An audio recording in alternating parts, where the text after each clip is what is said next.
Today is Wednesday, September 10th, 2008, and we have a whole new delivery schedule after today.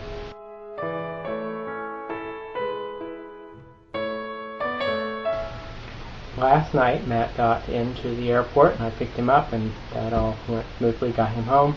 And this morning, we got up early and went over to the birth mother's house, because today we had a whole battery of tests to take the birth mother to the hospital for. And so we got there about 9 a.m., and it was the birth mother, her mom, Matt, and I. And the first thing they started out doing was the non-stress test, which is like the fetal heart rate monitor, which they had done the previous day, but baby A kept disappearing, and we couldn't get 10 minutes of good heart rate from her. But today we did. We got all kinds of heart rate information from her that we needed. And also the doctor came in, kind of a specialist doctor, very nice, answered lots of our medical questions. You know, in the past we had really had a lot of questions, particularly Matt, but we couldn't get in contact with any of the regular doctors that were seeing the birth mom to ask them. So Matt got to ask all her questions.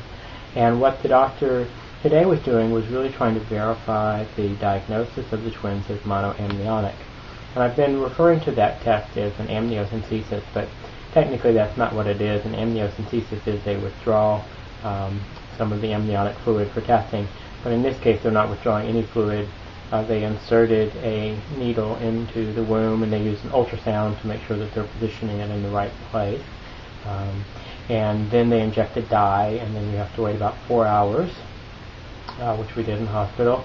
And then they take the birth mom down for like a CAT scan, kind of MRI imaging thing that they use to see where the dye goes. And as I said before, if the dye stays on one side and one sac, they know they're two sacs. But if it spreads across the whole womb into both infants, then they know they're monoamniotic.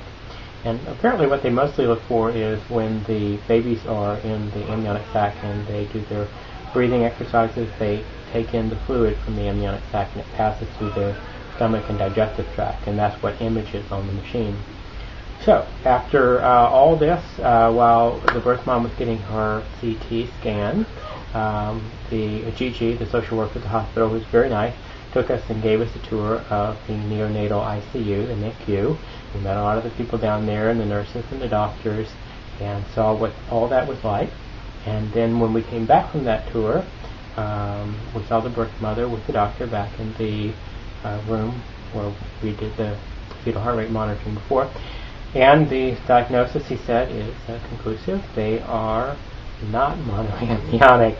They have two separate amniotic sacs, and so there is no need to deliver them at 32 weeks, which would be tomorrow. So we go back to the original delivery plan, which would have them being delivered at 37 or 38 weeks, which would be like around the 18th to 25th of October, depending on whether it's week 37 or 38.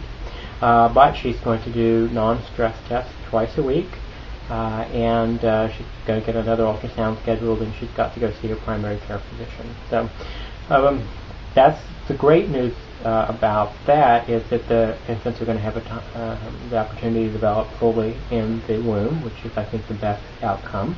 It does change all of our plans, and I had been preparing myself both physically and emotionally for 4 or 5 weeks of neonatal ICU. As of now, that's all not going to happen. That's off the table, so to speak. And I have prepared to stay out here in the same city as the birth mother for that period of time. So now I've got to rework the logistics, figure out where I can return the rental car, call the airline, and get back to South Carolina while we wait out the rest of the pregnancy. So I don't know when I'm going to go back yet. Maybe on Monday morning, the same time that Matt goes back, but we'll see. So that's the big update. So it's really nice to finally have an answer to some of these medical questions that have come up. The doctors have been vindicated in what they've been doing and their approach. I just wish it had all taken place a little sooner, but even coming out here, even though the delivery is not happening, it's really given us an opportunity to meet and interact with the doctors, to spend more time with the birth mother, to meet the birth father.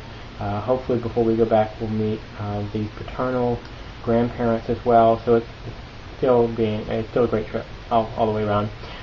At the end of this, I'll add some footage from the test today, so you can kind of see what happened. And I'll be doing updates, probably not as frequently as I have been lately, because there won't be quite as much news. But check in periodically, and I'll have an update for you. I don't know, maybe once a week or so. All right. That would be baby H. Sure. Well, it depends on, because of this, it does not know. Is this your first kid? Yeah. Not right this second. No, not now. So I wonder if the babies can feel that cold. No. I'm pretty sure I'm pretty warm now. Why are you doing it? It's quite a little bit. See what you're in for, right? You guys work full time?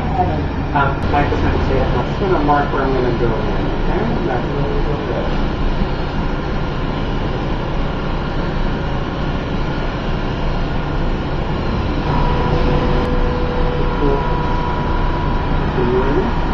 You don't understand? Now. No fun.